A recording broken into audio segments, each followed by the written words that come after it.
5월 5일 새벽 묵상 하나님께서 우리에게 주신 말씀은 예레미야 2장 14절에서 25절까지 말씀입니다.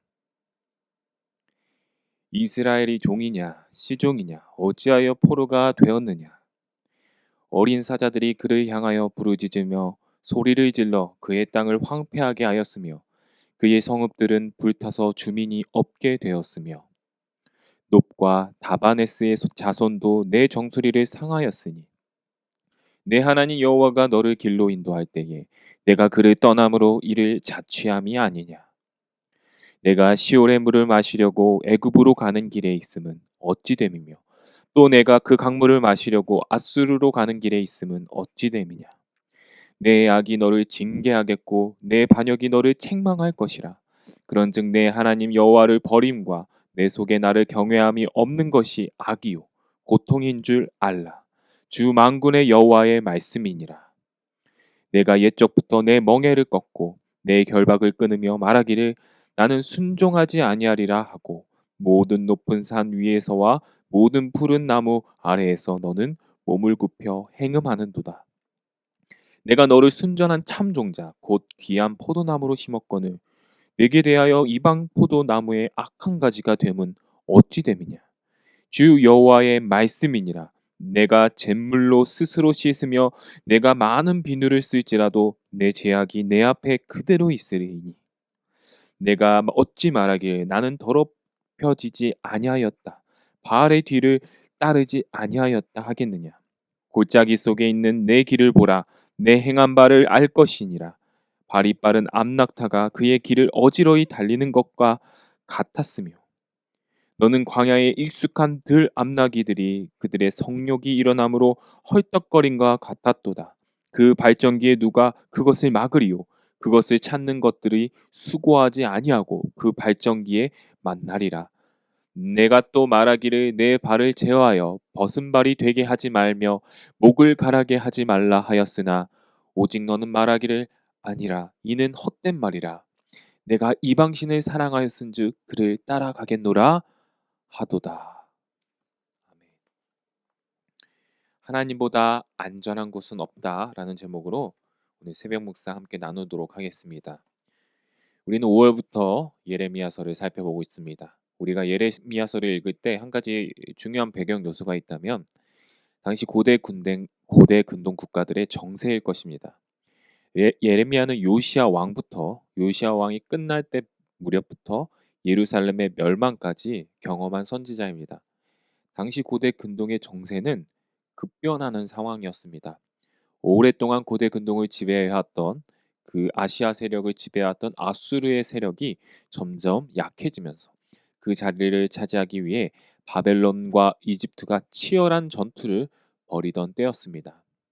당시 약소 국가였던 이스라엘은 고래 싸움에 새우등 터지듯 이 상황에서 어떻게든 살아남기 위해 이집트와 바벨론 사이에서 안간힘을 써야 했습니다.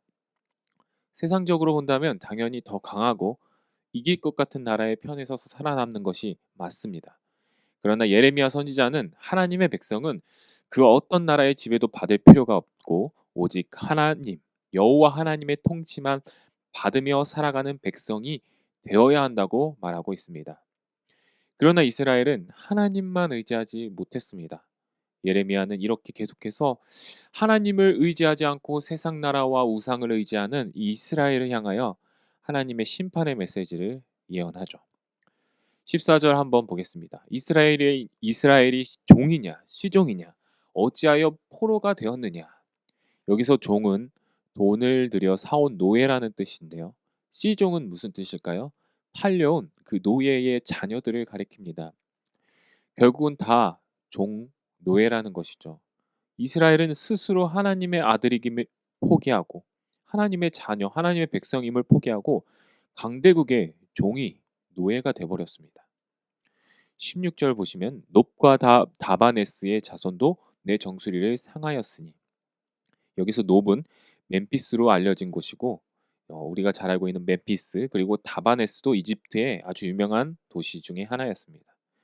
내 정수리를 상하게 하였다고 했습니다. 이 말은 이집트가 이스라엘의 뒤통수를 쳤다는 이야기죠. 우리가 도와줄게, 우리 편에 서 하면서 이스라엘의 뒤통수를 쳤다는 것입니다. 이스라엘을 이용해 먹었다고 하는 것입니다. 겉으로는 도와줄 것처럼 이야기했지만 이스라엘을 사용하고 그들을 통해서 세계 정복을 꿈꾸는 것이죠. 17절에 보시면요. 내 하나님 여호와가 너를 길로 인도할 때 내가 그를 떠남으로 이를 자취함이 아니냐. 여기서 내 하나님 여호와가 너를 길로 인도할 때, 요거는 이집트에서 하나님께서 이스라엘 백성들이 종되었을 때 모세를 통하여 구원해 주신 그 출애굽 사건을 가리킵니다. 그러나 이스라엘은 지금 어떤 상황입니까? 다시 이집트의 종이 되려고 해요.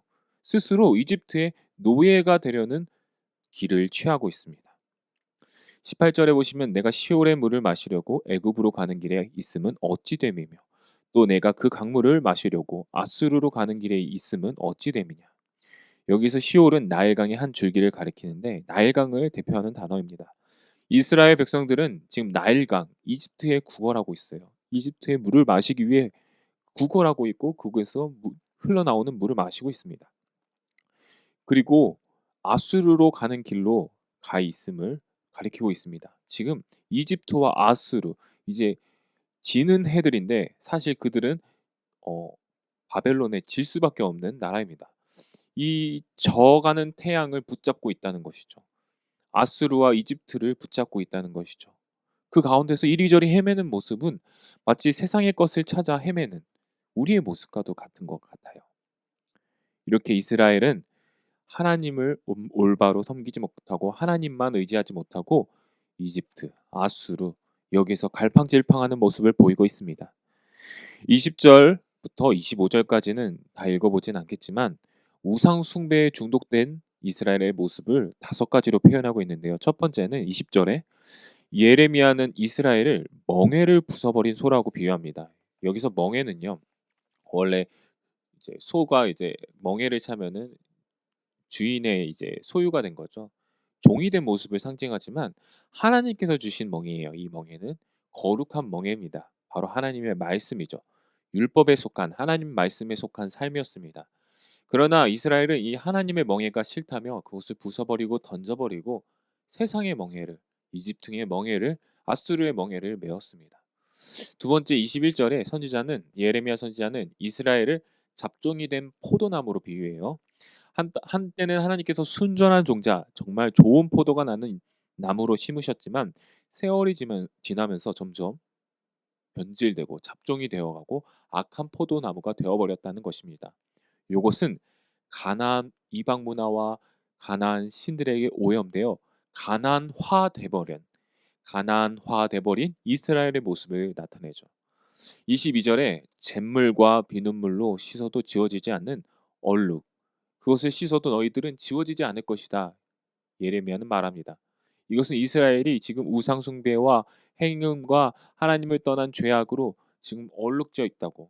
그것을 아무리 씻으려고 지금 구약의 제사를 드리고 어떠한 방법을 행위를 취하지만은 절대로 지워지지 않는다는 것. 그것을 이야기하고 있습니다. 23절, 24절에는 짐승이 나오는데요. 발정난 암나귀가 나옵니다. 발정난 암나귀는 막 수컷을 찾기 위해 이리저리 막 방황합니다. 불안정하고 눈에 보이는 것들을 가리지 않고 막 멍청하게 달려가는 모습을 이스라엘 백성들은 늘 볼 수 있었는데 이스라엘의 영적 간음의 모습이 이와 같다는 것이죠. 우상 숭배를 하며 이방 문화를 받아들이며 하나님을 떠나는 모습이 바로 이 발정난 암나귀 같다는 것입니다. 마지막으로 25절에 수치를 아랑곳하지 않고 발가벗은 맨발로 들과 산을 돌아다니면서 연인을 찾는 바람난 여자를 이스라엘에 비유하고 있습니다. 이것은 이방 신들에게 중독된 이스라엘의 영적 간음의 모습을 또한 가리키죠. 어찌하여 죄의 종이 되었느냐. 초반에 말씀드렸다시피 예레미야 선지자의 이 말은 하나님을 대변하는 말이었습니다. 하나님께서 지금 우상 숭배로 가득한 강대국을 의지하는 이스라엘을 보며 내가 애굽의 종되었던 너 이스라엘을 구원하였고 하나님의 말씀 귀한 율법이라는 선물을 주었고 젖과 꿀이 흐르는 그 가나안 땅에 살게 하였고 나의 백성 나의 자녀로 되도록 만들었는데 어찌하여 너희는 나 여호와를 버리고 열방의 종, 열방의 놀이개가 되었느냐라고 오늘 하나님께서는 이스라엘을 향하여 말씀하고 계시는 것입니다. 오늘 우리에게도 이러한 이스라엘과 같은, 유다의 백성과 같은 모습이 있지 않나 생각해 보았으면 좋겠습니다. 주님께서는 우리를, 죄의 종되었던 우리를 예수 십자가로 구원하시어 하나님의 자녀로 이 땅 가운데 새로운 삶으로, 거룩한 삶으로 살아갈 수 있도록 하셨습니다. 그런데 다시 하나님을 떠나 세상의 좋은 것들을 선택하고 의지하고 점점 죄의 늪속으로 빠져가는 우리의 모습이 지금 이 코로나 시기에, 또한 우리의 21세기를 살아가는 우리의 모습 속에, 저와 여러분 속에 있지 않나 한번 돌아보았으면 좋겠습니다. 물고기는 제 아무리 어항이 좁다 할지라도 물 밖을 벗어나면 죽게 됩니다. 마찬가지로 하나님의 자녀는 힘들고 어려운 상황이라 할지라도 언제나 하나님 보호하심 속에, 하나님의 은혜 속에, 하나님의 말씀 안에, 하나님이 허락하신 교회 공동체 안에 거해야 한다는 사실을 잊지 않으시는 저 우리 모든 연희교회 성도님들 되시길 주님의 이름으로 간절히 소망합니다. 기도하시겠습니다. 사랑의 하나님, 우리를 죄에서 구원하시고 새로운 삶, 하나님의 자녀로서, 하나님의 백성으로 새로운 삶, 거룩한 삶을 살도록 허락하셨는데 우리는 그것이 재미없다며, 우리는 그것이 답답하다며 세상의 좋은 것들을 쫓아, 하나님 강대국을 쫓아 그것들을 의지하였던 이스라엘처럼 우리가 세상을 쫓아 살았던 모습들이 있음을 고백합니다. 주님, 용서하여 주시옵소서. 이제 다시 우리가 주님만을 의지하며 하나님 말씀 안에 거하며 하나님께서 허락하신 교회 공동체 안에서 믿음의 생활, 신앙 생활, 주님이 보시기에 기뻐하시는 생활을 다시 한번 하기를 소원합니다. 그리하여 다시 한번 주님의 자녀로서 어떠한 상황이 있을지라도 하나님의 보호하심 속에, 하나님의 은혜 속에, 하나님 말씀 속에 거하는 삶을 살게 하여 주시옵소서. 주님을 떠나지 않고 내 영혼의 안전한 피난처 되시는 그 주님 안에서 늘 거하는 우리 연희교회 될 수 있도록 주님 인도하여 주시옵소서. 감사드리며 예수님의 이름으로 기도드립니다. 아멘. 이 시간 우리 함께 자막을 보며 기도하시겠습니다. 하나님의 보호하심 아래 항상 깨어 거룩하게 살아가는 은혜를 누리게 하소서. 두 번째, 나라와 민족과 교회를 위해서 코로나19의 조속적인 종식과 교회와 모든 성도들의 안전을 위해서 기도해 주시고, 세 번째, 담임 목사님을 위한 기도, 새로 부임하신 박재훈 담임 목사님에게 하나님의 은혜와 능력이 충만하여 연희교회를 잘 이끌어 나가고 성도들을 양육하고 하나님께서 기뻐하시는 길로 인도하실 수 있도록, 네 번째, 김현희 선교사님, 또한 김철우 선교사님, 남편 되시는 김철우 선교사님을 위해 기도했으면 좋겠습니다. 특별히 김철우 선교사님, 지금 머리 대상포진과 목 디스크와 여러 가지 이제 병들로 인하여 입원 중에 계십니다. 너무나도 이렇게 많이 다가온 이 병 때문에 가족들이 많이 힘들고 김철우 선교사님도 많이 힘든 가운데 있는데, 함께 기도하며 우리 동역하며 하나님께서 치유해 달라고 우리 기도했으면 좋겠습니다. 김철우 선교사님의 회복을 위해서 기도해 주시기 바랍니다. 또한 조정순 집사님, 난소암으로 어려움을 겪고 계십니다. 조정순 집사님을 위해서도 그 암이 회복될 수 있도록 하나님의 치유의 손길이 있을 수 있도록 기도해 주시기 바랍니다. 우리 다 함께 자막을 보시며 기도하시겠습니다.